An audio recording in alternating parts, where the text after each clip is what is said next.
Welcome back. I'm going to show you how to transform this into that awesomeness you see on your screen. So let's go through the ingredients list. Won't be long. So first we are going to be using our African calabash nutmeg, which is called eguru in the eastern part of Nigeria. We're going to use palm oil. Then we're going to use Cameroon pepper. This pepper is very aromatic and it gives off a very good scent. We're going to also be adding crayfish. We're also going to add locust beans, which is uba in Nigeria, Igbo speaking part of Nigeria. I'm going to use akamu okutai, some chopped onions, and last but not the least, we're going to be adding ubutazi leaf. These leaves are sweet and bitter at the same time. So, of course, you're going to add your salt and stock cubes. Now, you have to get your meat from a reputable butcher. This butcher lives close to my house, and I trust him that his meats are from good sources. He doesn't sell dead meat, he sells real live meat. And he butchers this meat and roasts it just close to my house. So this is as organic as you can get. So it's better you know your butcher, because some meats they just die and people cut them up and sell to people. And if you don't buy good meat, you can get diseases from them. You know what I mean? So make sure you know your butcher and make sure you get good organic meat.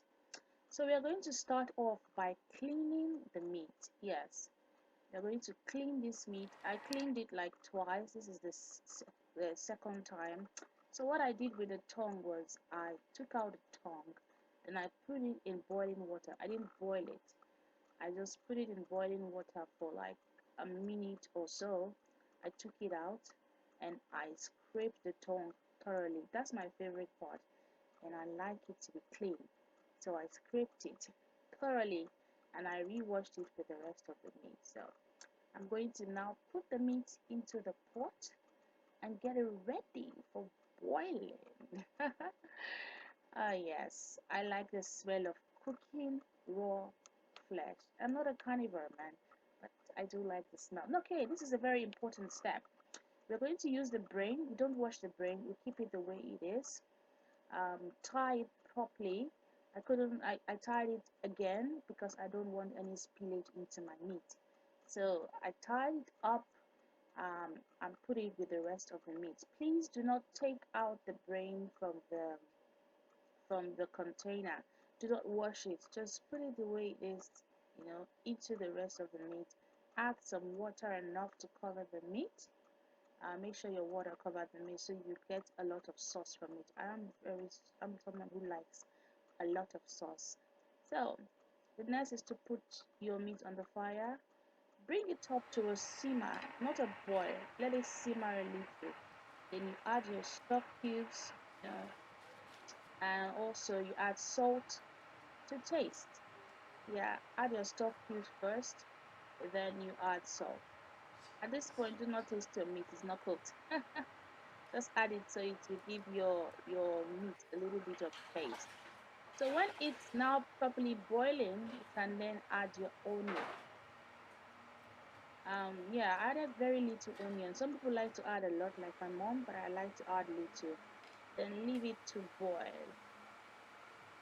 After it boils, I mean, the boiling time usually takes from 30 to 40 minutes.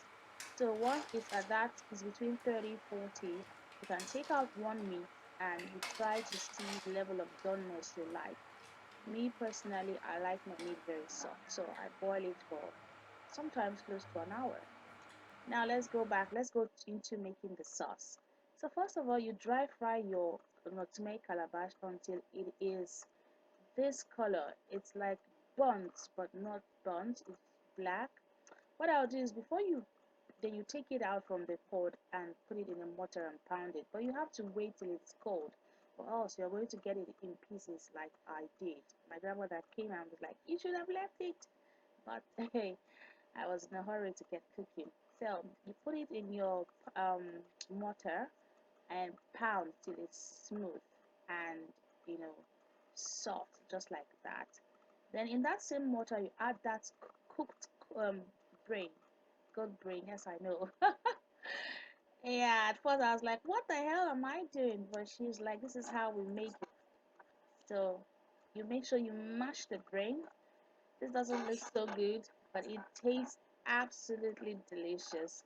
So you mix in your goat brain with your grounded African nutmeg calabash or calabash nutmeg. So you mix the two of them together. I lost some footage after this part where I added the palm oil and potash together. So I went ahead and added palm oil into it and potash to thicken it, which I then added to the meat. So I lost that footage there, but hey, at least you just to put your palm oil in the brain and add your potash, and you pour everything into your pot. And after it boils for like 10 minutes, you add your leaves, your utazi leaves, and you're practically done. So I took out some of the meats because my grandma does not really like oba, so I took out some of the meat and added my last ingredient, which is the obaka. Obaka is that's what the people in the eastern part of Nigeria, it's locust beans. So yeah, but we call it obaka, or for short oba. I like to use the fermented oba, you know, extra probiotics.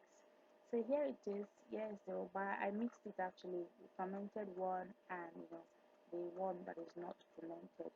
But both of them taste absolutely delicious. The fermented one gives you more taste, though I like it. So your food is done. Thank you so much for watching. I'll see you when next I post. Alright, I hope you enjoyed this beautiful delicacy. Please comment down below if you tried it and tell me how much you enjoyed. I'll be seeing you later. Bye bye.